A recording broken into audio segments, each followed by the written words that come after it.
Mga kapasta, ako si Cheryl. Isa rin sa mga laging nakaabang ng mga stories dito sa Shadow Weavers.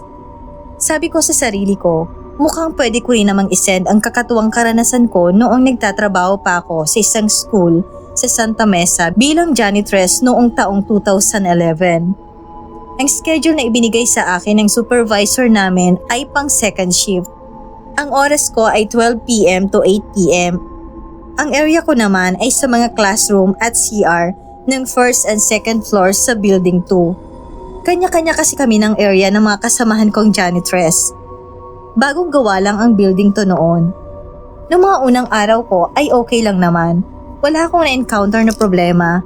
Kung minsan lang nalilito pa ako sa mga room na pinapasok ko. Nag-aabot din kami ng kapalitan ko sa shift na si Becca. 3 p.m. pa kasi ang out niya at siya rin ang nag-guide sa akin doon dahil mas ahead siya sa akin.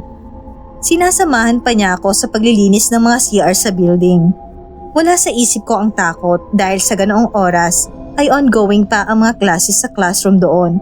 Kapag uuwi si Becca ay ibinibigay niya sa akin ang susi ng gate sa first and second floor.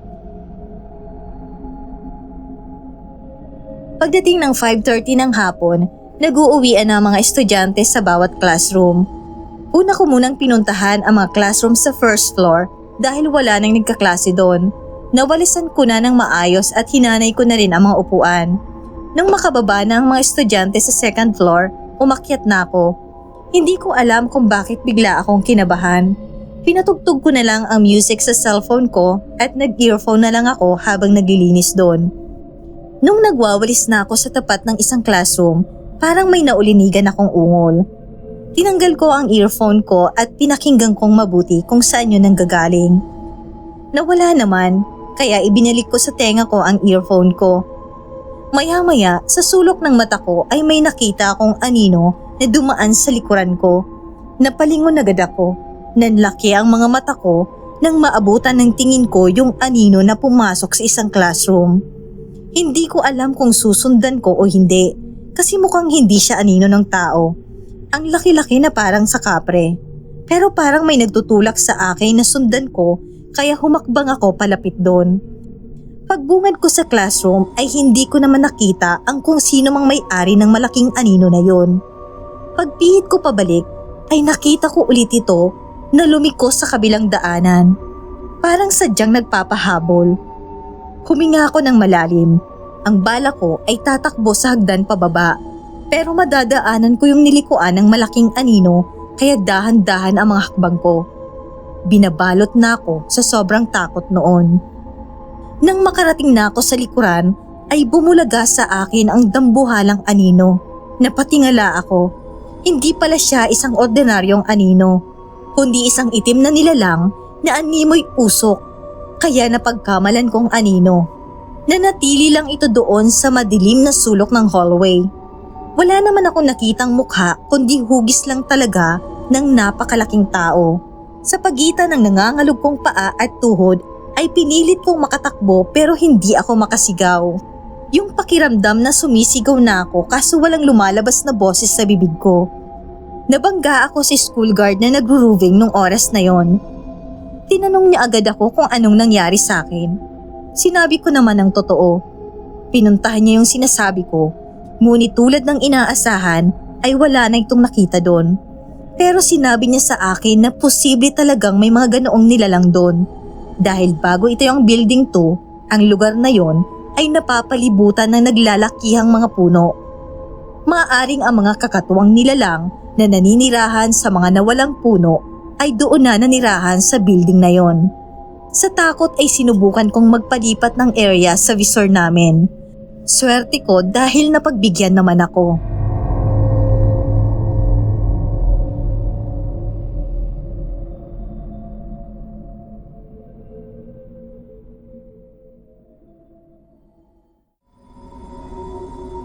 Magandang araw po sa ating lahat mga kapasta.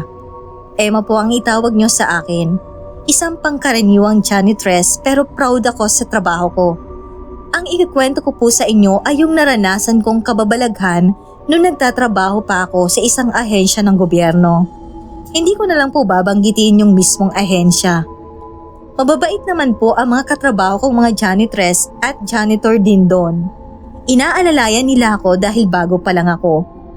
Pang-umaga ang duty ko noon. Sa hallway at sa CR ng 3rd floor ang area na nililinisan ko. Kasalukuyan ako nagmamap noon sa hallway nang makita ko ang isang babaeng empleyado na pumasok sa CR. Natapos na akong magmap pero yung babae hindi ko pa nakitang lumabas. Sa isip ko bakit kaya ang tagal niya? Yung CR na kasi ang sunod kong lilinisin. Tumayo ako sa tapat ng CR para mabantayan ko ang paglabas ng babae. Panay ang tingin ko sa relo ko pero ang tagal talaga. Nagtataka na ako kaya pumasok na ako sa loob. Nagsalita ako. Tinanong ko kung may tao ba dyan. Sabi ko maglilinis na po ako. Walang sumagot. Isa-isa kong kinatok ang mga cubicle para akong nakaramdam ng panlalamig nang malaman kong lahat ng yun ay bakante. Ibig sabihin wala na pala yung babae doon. Naisip ko, baka hindi ko lang napansin kanina paglabas niya. Hindi ko in-entertain ang takot sa isip ko. Sa halip ay ginawa ko na lang ang trabaho ko. Kinabukasan, parang naulit lang ang eksena. Sa ganun ding oras ay nakita ko ulit ang babae na pumasok sa CR. Sigurado ako na siya yung babae kahapon. Sabi ko sa sarili ko, aabangan ko na talaga ang paglabas niya. Kasi baka mamalikmata na naman ako. Kapag kasi naglinis kami, dapat wala na munang tao sa loob. Kaya tumayo na ako sa pintuan. Ewan ko ba, ba't para akong sinisilihan? Hindi ako mapakali kaya pumasok na ako. At ganun ulit ang nangyari, tulad kahapon. Sinabi ko na oras na po ng paglilinis. Tapos wala ulit sumagot. Sa pagkakataong yon siguradong sigurado ako na hindi pa nakakalabas ang babae. Kaya buo ang tiwala ko na andun lang siya sa isa sa mga cubicles. Pero nung isa-isahin ko ulit ang mga yon hanggang sa dulo ay walang tao. Wala yung babae. Hindi ko na maiwasan na hindi matakot. Ramdam ko ang paggapang ng kilabot sa katawan ko. Nang pagtingin ko sa salamin ay nahagip ng mga mata ko yung babae. Nakatayo ito sa loob ng isang cubicle na bahagyang nakabukas ang pinto. Madilim sa bahagi niya, kaya't hindi ko makita ang ekspresyon ng mukha niya. Pero alam ko na may mali dahil nakatayo lang siya doon at nakatingin sa akin sa salamin. Nanuyo ang laway ko, sisigaw na sana ako at kakaripas ng takbo nang biglang pumasok sa CR ang kasamaan kong si Marjon. At sabi punta raw kami sa office dahil may pakain doon.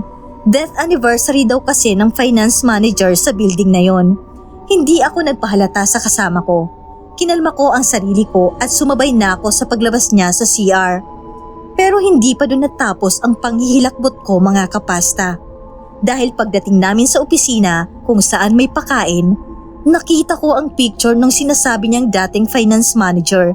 Siya yung babae na 2 beses kong nakitang pumasok sa CR na hindi na lumabas.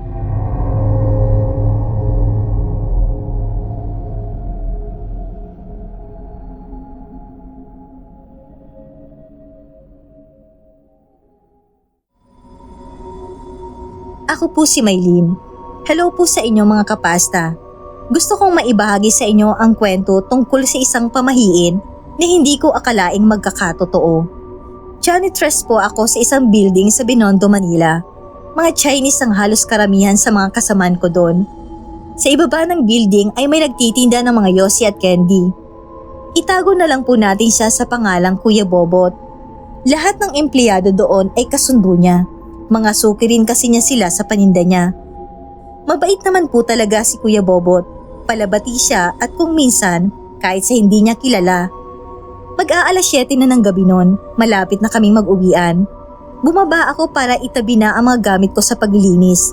Nakita ko si Kuya Bobot na nakaupo sa labas ng building. Wala siyang ulo. Pero hindi naman ako sigurado kung nakita ko ba talaga siyang walang ulo o baka natakpan lang ng kung anong bagay yung ulo niya. Kaya hindi ko nakita o baka naman namalikmata lang ako. Ayokong matakot kaya ganun ang iniisip ko. Kasi minsan naman talaga ay nagkakamali tayo ng tingin. Hindi ko na ulit siya tiningnan dahil tinawag na ako ng supervisor namin at may inutos pa sa akin. Tapos nung nagpunta na ako sa locker ko, Pero hindi mawala sa isip ko yung nakita ko na parang wala talagang ulo si Kuya Bobot. Sabi ng nanay ko, kapag ganun daw na nakakita ng walang ulo, tatapikin mo yung taong yon o kaya sasakluban ng itim na tela. Kinabukasan pag duty ko ay wala pa sa pwesto si Kuya Bobot. Madalas ay maaga yun doon, kahit sarado pang building ay open ang paninda niyang mga sigarilyo at candy. Narinig ko na nag-uusap yung guard at isang staff sa kabilang establishment. Pinag-uusapan nila ang nangyari kay Kuya Bobot. Na-hold up daw ito at nasaksak sa mismong iskinita nila. Hindi na nakaabot pa sa ospital. Kinilabutan ako sa mga narinig ko. Noon ko nakumpirma na totoo ngang nakita ko si Kuya Bobot na wala itong ulo, hindi malikmata lang. Bigla akong nakaramdam ng pagsisisi. Kung tinapik ko siya o sinakluban ng itim na tela, baka nasagip ko pa ang buhay niya. Naisip ko kasi kung totoo ang pangitaing yon, baka totoo rin ang sinasabi ni nanay na pangontra na pagtapik at pagsaklob ng telang itim. Kahit hindi ko kamag-anak si Kuya Bobot, ay ang bigat sa dibdib ko nung nangyari sa kanya. Habang naglilinis sa CR ay umiiyak ako, pero natigilan ako nang marinig kong tila may sumasabay sa pag-iyak ko, boses ng isang lalaki. Naisip ko agad si Kuya Bobot, baka pinagpaparamdaman niya ako dahil hindi ko siya natulungan. Nang mawala ang pag-iyak na narinig ko, ay ipinagpatuloy ko ang paglilinis.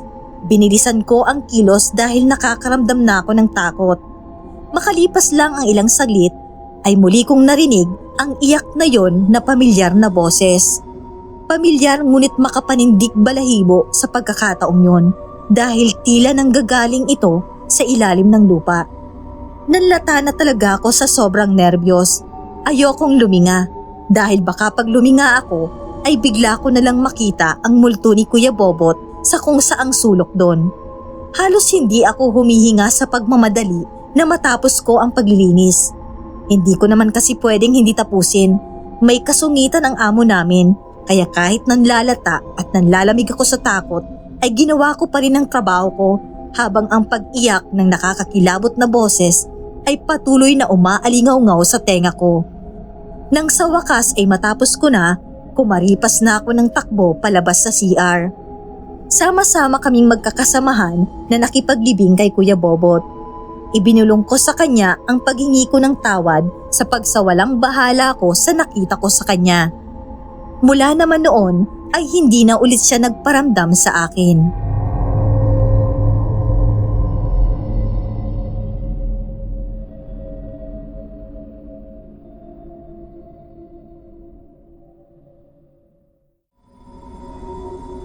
Masayang bati po sa inyong mga kapasta. Ako po si Noriela ng Cotabato. Nagtrabaho po ako bilang janitress sa isang company doon. Hindi na ako bago sa trabaho kaya alam ko na ang pasikot-sikot na gawain ko. Kilalang kilala ko na rin ang lahat ng mga kasamaan ko. Sa tinagal-tagal ko sa pwesto ay hindi pa ako nakaranas ng kahit anong kababalaghan doon. Hanggang dumating ang araw na yon, lahat kami ay binulabog ng isang sabihin na nating ligaw na multo.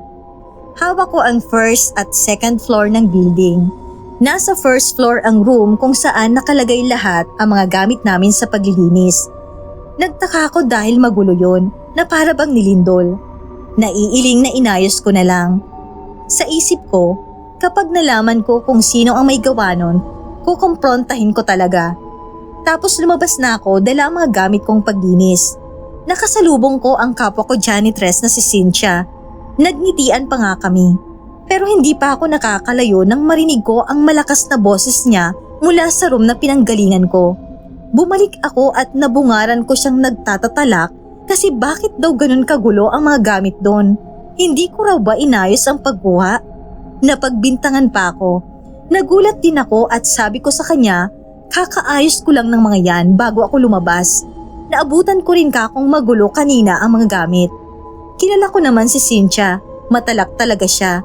Pero magkasundo naman kami kaya kahit habang nagsasalita siya, pinagtutulungan na naming ayusin ulit ang mga yon at ilagay sa mga tamang lagayan.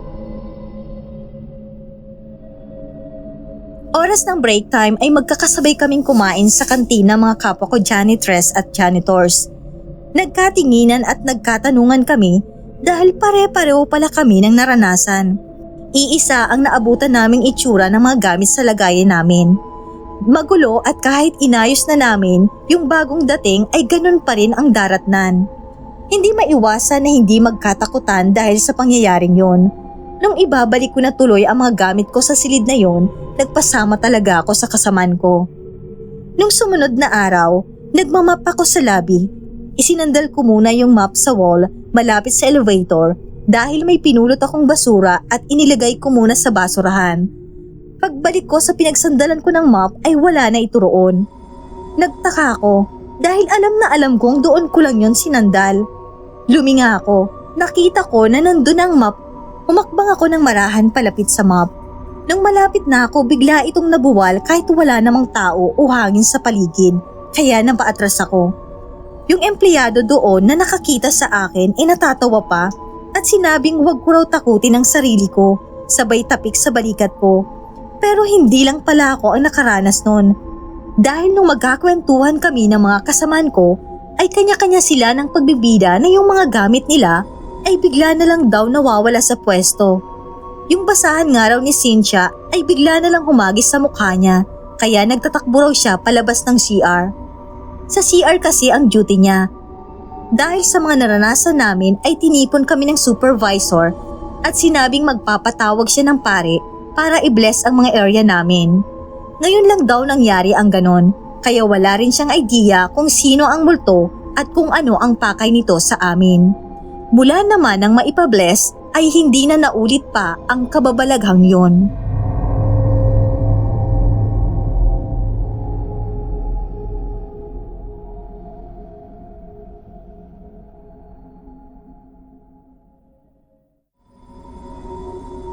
Magandang araw po. Melinda po ang tunay kong pangalan pero tawagin niyo na lang po akong Ate Mel mga kapasta. May isang pangyayari sa buhay ko ang hindi ko talaga makalimutan kahit isang dekada na ang nakalipas. Nagtatrabaho ako noon sa isang company na pag-aari ng isang Japanese. Ipinasok ako doon ng pinsan kong si Dolly bilang janitress. Siya naman ang head janitress kaya madali lang niya akong naipasok. Nangyari ang kababalaghang yon nung isang beses na utusan niya ako sa rooftop ng building. May pinapakuha siya sa akin doon. Ibinigay niya ang susi na ewan ko kung bakit nasa kanya at sabi ay huwag akong magtatagal dahil hindi pinahihintulutan ang mga tulad namin na pumanik doon. May mga katungkulan lang sa kumpanya ang pwede at ilang piling empleyado. Pero mahalaga raw kasi ang kukunin ko at absent ang empleyadong in charge doon. Wala naman daw CCTV sa area kaya bilisan ko na lang daw at siguraduhin na walang makakapansin sa akin. Nagtataka naman ako sa pinsan ko kasi kung importante naman pala ang kukunin, ba't kailangan ko magpatago-tago? Kinabahan tuloy ako kasi baka nga may makakita sa akin na pumanhik ako doon masisanti pa ako sa trabaho. Maingat akong nakapanhik sa rooftop. Diretso agad ako sa pwestong sinabi ni Dolly. Sa bandang kaliwa ng rooftop ay nandun ang pinapakuha niya sa aking materyales. Hindi pa ako nakakarating doon ay nabaling na ang atensyon ko sa isang babaeng nakatalikod na nakasuot ng uniforming gaya ng sakin. Ibig sabihin ay janitress din ito. Bago lang ako noon kaya hindi ko pa kilala ang lahat ng mga kasamaan ko. Lalo na at malaki ang building na yon. Sa isip ko may iba naman palang nakakapanhik doon. Yung babae nakatalikod sa akin at nakatayo sa pinakadulo ng rooftop. Tinawag ko, sabi ko, "Miss, anong ginagawa mo dyan? Inutusan ka rin ba?" Hindi man lang ito lumingon sa akin. Baka hindi ako narinig kaya inulit ko ang sinabi ko ng mas malakas kesa una. Pero wala pa rin akong nakuhang tugon. Maiinis na sana ako nang bigla akong pinagsakluban ng takot dahil kumilos ang babae na parang tatalon sa rooftop. Napasigaw ako, ang sabi ko, "Hoy! Anong balak mong gawin?" Hindi pa rin ako nito pinansin, kaya tumakbo na ako patungo sa kinatatayuan niya at akmang pipigilan siya sa pagtalon nang biglang may humawak sa braso ko, yung guard. Magpapakamatay daw ba ako? Naguluhan akong bigla. Teka kako, Hindi ako ang magpapakamatay, kundi yung babae. Ngunit pagtingin ko sa kinatatayuan ng babae, ay wala na ito ron at parang ako na yung pumalit sa pwesto niya kanina. Hindi ako nakapagsalita nang mapagtanto kong marahil ay multo na lang ang nakita ko. Pakiramdam ko na manhid ang buong katawan ko sa takot dahil natulala ako at inakay na lang ako ng guard pababa sa rooftop. Nagsisi si Dolly at humingi ng tawad sa akin nang malaman niya ang nangyari. Kaya raw ako ang inutusan niya kasi natatakot daw talaga siyang umakyat doon. Dahil nga sa balitang may janitress daw na tumalon talaga mula sa rooftop nung bago pa lang ang kumpanya. Ang sabi may problema raw ito sa isip. Ang sabi naman ng iba ay problema sa pamilya ang dahilan. Kaya nito nagawang wakasan ng buhay sa ganung paraan. Kaya naman ipinagbawal ang pag-akyat doon maliban sa mga may pwesto nga sa kumpanya at ilang piling empleyado tuwing may importanteng ganap. Mahigpit na ipinagbawal sa mga empleyado, lalo na sa mga janitress at janitors, ang pagpanik doon dahil ayaw na nilang maulit pa ang nangyari. Pero may isang sikretong dahilan pa raw ang nag-leak. Yun ay ang balitang napagsamantalahan ng isang may katungkulang Hapon doon ang janitress na yon kung kaya nito nagawa ang bagay na yon. Kung alin man sa mga yon ang tunay na dahilan ay walang nakakaalam. O pwede rin namang lahat ng yan na wala sa sariling bait ang janitress na yon dahil napagsamantalahan ng may katungkulang Hapon doon kaya nagkaproblema sa pamilya at naisip ang pagpapatiwakal.